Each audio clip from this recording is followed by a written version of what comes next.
तो हेलो दोस्तों, आज हम लोग इस क्वेश्चन में जो इसका पार्ट नंबर बी और पार्ट नंबर सी था उसको आज हम करेंगे।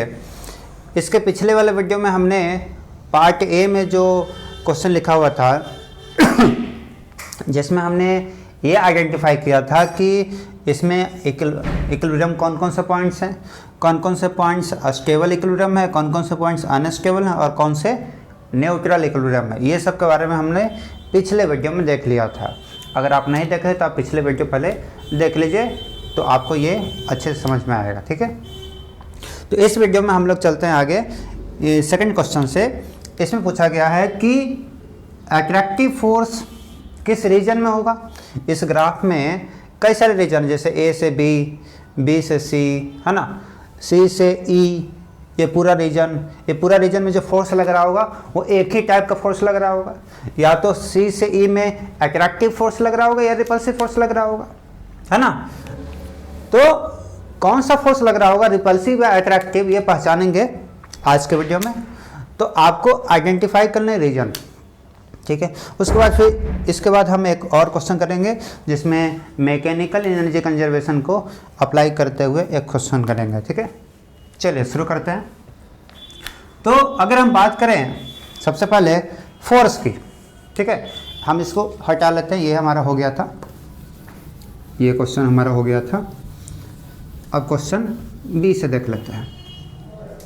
तो इस क्वेश्चन में हमें आइडेंटिफाई करने रीजन। देखिए, अगर हम बात करें रीजन ए से बी तक, तो ए से बी में इस रीजन में जो आपका पोटेंशियल एनर्जी और पोजीशन का कर्व दे रखा है, इस कर्व में किसी भी पर्टिकुलर पॉइंट पर आप टेंजेंट बनाकर देखो। तो जब भी आप टेंजेंट बनाओगे ना तो आपको कुछ इस टाइप का मिलेगा। और ये जो टेंजेंट है ये basically positive direction of x axis से ऑब्ट्यूज एंगल बना रहा है। इसका मतलब कि इस टेंजेंट का जो स्लोप होगा, स्लोप क्या आ गया, स्लोप का वैल्यू नेगेटिव होगा, क्योंकि tan थीटा नेगेटिव होगा जब थीटा क्या होगा, ऑब्ट्यूज होगा। तो इस टेंजेंट का स्लोप क्या होगा, नेगेटिव आएगा। इसका मतलब कि जो इसका स्लोप है, स्लोप बोले तो क्या, du बाई dx, इसका वैल्यू क्या आ रही है, नेगेटिव।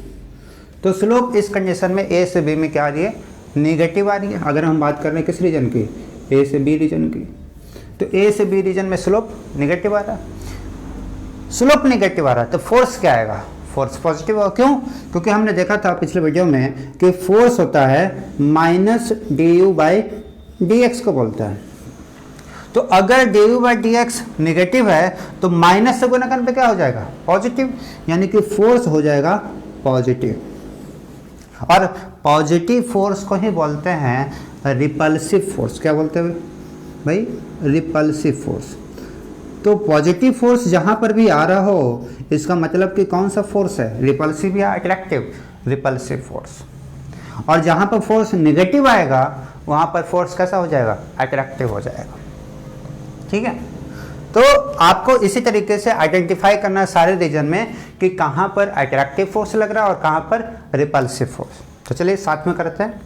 तो हमने इस एक एग्जाम्पल तो देख लिया कि ए से बी में जो स्लोप होगा हम लिखेंगे यहाँ पर, पहले क्या करेंगे, स्लोप लिख लेते हैं कि du बाई dx लिख लेते हैं और फिर फोर्स का साइन लिख लेते हैं ना, यह टेबल बना लेते हैं। तो देखिए, हम अगर बात करें कि ए से बी वाले रीजन में, ए से बी रीजन, फिर बी से सी, फिर सी से ई डायरेक्ट, क्योंकि जो सी से डी होगा स्लोप वही स्लोप आपका डी से ई होगा नेचर वाइज। मतलब यहाँ पर भी स्लोप नेगेटिव और यहाँ पर भी स्लोप नेगेटिव। तो हमारा रीजन है इसके बाद सी से ई, देन हम बात करेंगे ई से जी के बीच में, तो ई से जी हो गया और फिर जी से एच। ठीक है, ये हो गया रीजन। आई पे तो स्लोप जीरो होगा, है ना, हम उसकी बात नहीं करें क्योंकि वहाँ पर आई पे स्लोप जीरो है, इसका मतलब फोर्स यहाँ पर जीरो, इक्विलिब्रियम पॉइंट है ना। अच्छा, तो अब हम बात करते हैं कि ये सारे रीजन में D you by D x का साइन क्या होगा, मतलब स्लोप जब निकालेंगे तो उसका साइन क्या होगा, प्लस होगा या माइनस होगा। तो देखिए ए से बी वाले रीजन में स्लोप क्या आएगा, निगेटिव आएगा। तो स्लोप यहाँ पर निगेटिव आएगा क्योंकि जब आप टेंजेंट बनाओगे तो ऑब्ट्यूज एंगल बना रहा होगा, अगर एक्यूट एंगल बनाएगा तो पॉजिटिव, ऑब्ट्यूज एंगल बनाएगा तो स्लोप नेगेटिव। तो यहाँ पर ऑब्ट्यूज बना रहा है इसलिए नेगेटिव। यहाँ पर बी से सी के बीच में किसी भी पॉइंट पर अगर आप बनाओ टेंजेंट तो हमेशा उसका स्लोप पॉजिटिव आएगा। तो बी से सी में पॉजिटिव, देन सी से ई में कितना, सी से ई में नेगेटिव, फिर ई से जी में जब भी बनाओगे तो ऐसे मिलेगा स्लोप टेंजेंट, उसका स्लोप पॉजिटिव ई से जी में। एंड देन जी से एच में कैसा मिलेगा, ऐसा मिलेगा, मतलब ऑब्ट्यूज एंगल वाला, इसका मतलब कि नेगेटिव। अब D you by D x का साइन पता चल गया, तो फोर्स का साइन क्या हो जाएगा, ये प्लस माइनस गुना कर लेना, ये प्लस है तो ये माइनस हो जाएगा, ये माइनस है तो ये प्लस हो जाएगा, ये माइनस हो जाएगा और ये प्लस हो जाएगा। जहाँ पर भी फोर्स पॉजिटिव है इसका मतलब वो फोर्स कौन सा है, रिपल्सिव, और जहाँ पर भी फोर्स नेगेटिव है इसका मतलब कैसा फोर्स है, अट्रैक्टिव। ठीक है, तो रिपल्सिव, अट्रैक्टिव, रिपल्सिव। ठीक है, अच्छा अब देखिए रिपल्सिव फोर्स है तो फोर्स का डायरेक्शन किधर होगा, हम बात करें फोर्स का डायरेक्शन बोले तो पॉजिटिव एक्स के अलोंग या नेगेटिव एक्स के अलोंग, है ना। तो अगर फोर्स पॉजिटिव है इसका मतलब कि फोर्स का जो डायरेक्शन होगा वो पॉजिटिव एक्स के अलोंग होगा, मतलब अगर फोर्स पॉजिटिव है तो प्लस एक्स के अलोंग, अगर फोर्स नेगेटिव है तो माइनस एक्स के अलोंग। तो ये हो गया माइनस एक्स के अलोंग, प्लस एक्स के अलोंग, माइनस एक्स के अलोंग और ये प्लस एक्स के अलोंग। तो इसमें सेकंड क्वेश्चन में आपको यह पता लगाना था कि अट्रैक्टिव फोर्स किस रीजन में है और रिपल्सिव फोर्स किस रीजन में है। तो हमने यहाँ पर सारे रीजन को एनालिसिस कर लिया। ठीक है, अच्छा अब चलते हैं हम लोग क्वेश्चन नंबर 3 पे। ठीक है, इसका क्वेश्चन नंबर 3 में हम एक क्वेश्चन करेंगे जिसमें एक पर्टिकुलर पॉइंट पर हम स्पीड देंगे और फिर उसके रेफरेंस मान के फिर दूसरे किसी भी पॉइंट पर आप स्पीड निकाल सकते हो। तो चलिए देखते हैं अगला क्वेश्चन।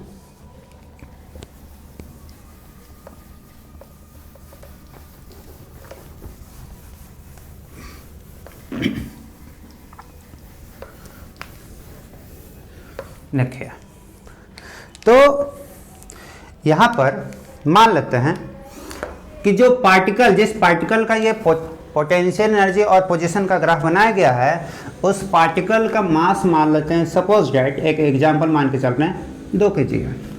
ठीक है, तो उस पार्टिकल का मास कितना है, 2 kg। और अगर मैं इस एग्जांपल की बात करूं कि जब ये पार्टिकल पॉइंट सी पर था, मतलब पोजीशन सी पर था, सी कहाँ पर है, यहाँ पर। तो जब पार्टिकल इस पोजीशन पे था तो इसका जो स्पीड था वो कितना था, 2 मीटर पर सेकंड। तो इसका स्पीड इसका इस वक्त कितना था, 2 मीटर पर सेकंड था। ठीक है, तो स्पीड इतना है ना, और मान के चलते हैं इसका स्पीड इधर की ओर है। ठीक है ना, इधर की ओर है स्पीड, मतलब प्लस एक्स के लॉन्ग जा रहा है। ठीक है, तो आपको ये बताना है कि what is the speed of particle at position D, E, F और जी। मतलब जब पार्टिकल यहाँ पहुँचेगा, यहाँ पहुँचेगा, यहाँ जब पहुँचेगा तो उस पार्टिकल का स्पीड कितना होगा। ठीक है, तो चलिए साथ में करते हैं।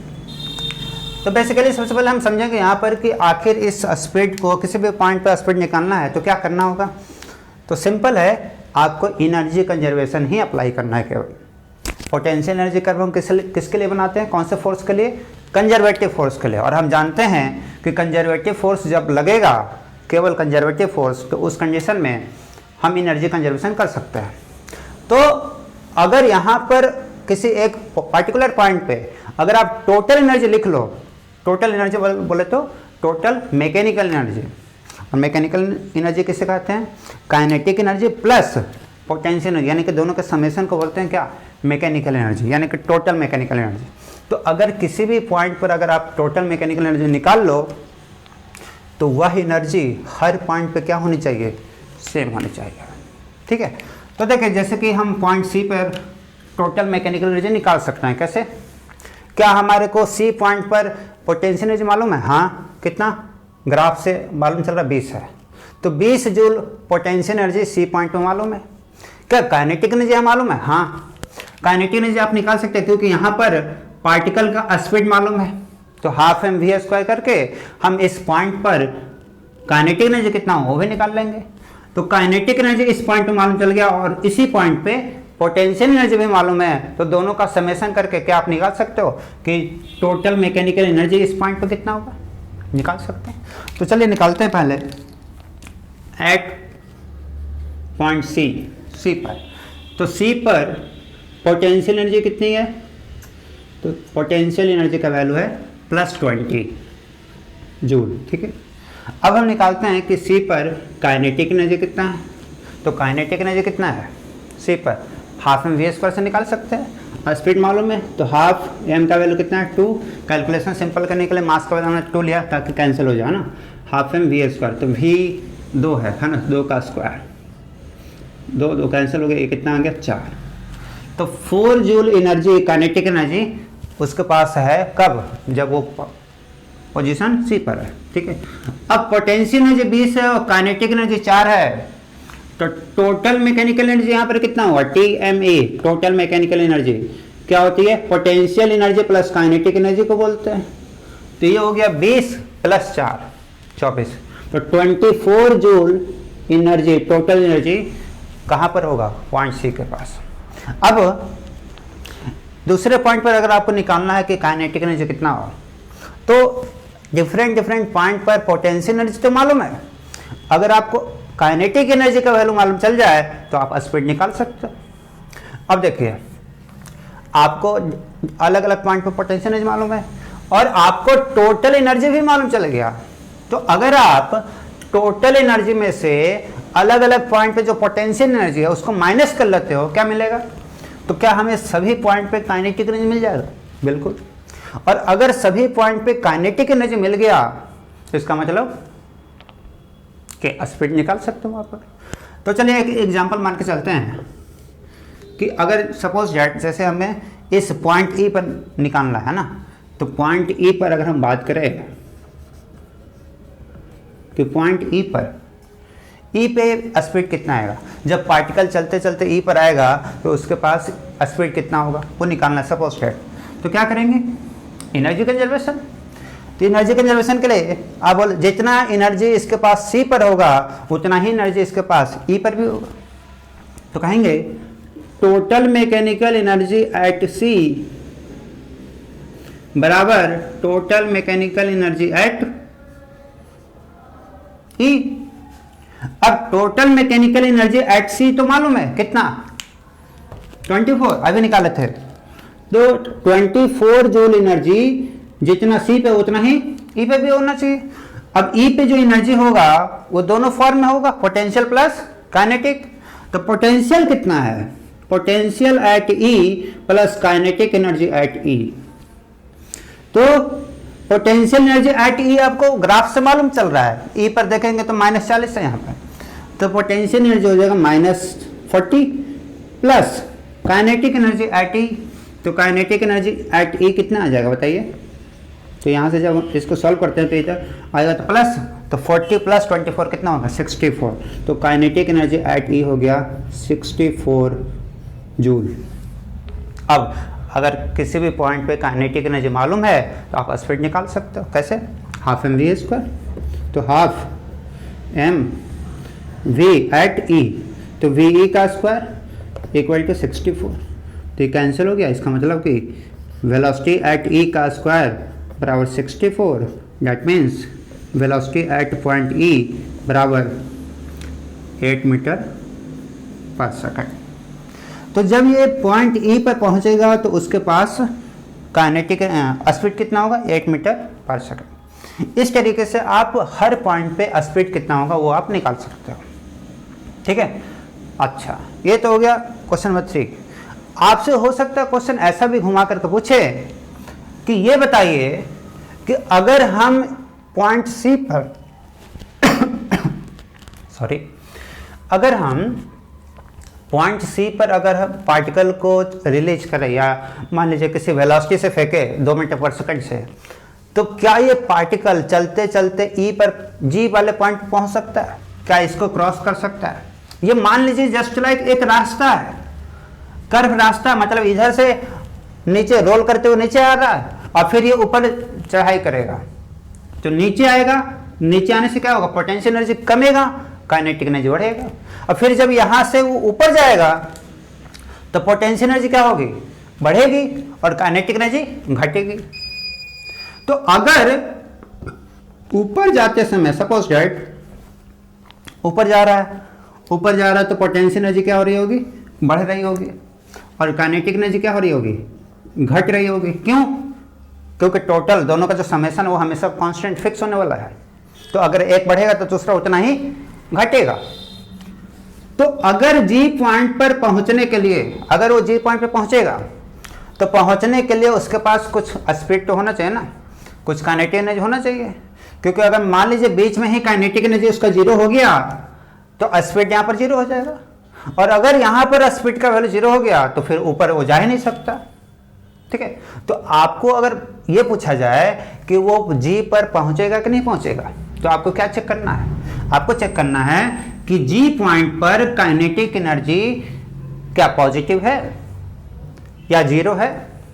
अगर जीरो है तो वो जस्ट पहुंचा होगा, अगर पॉजिटिव है तो आराम से पहुंच करके फिर इसको क्रॉस भी कर लेगा, फिर जी से नीचे भी आ जाएगा, है ना। लेकिन अगर मान लीजिए जी पर काइनेटिक एनर्जी अगर निगेटिव है, फॉर एग्जांपल कैसे निकालोगे काइनेटिक एनर्जी?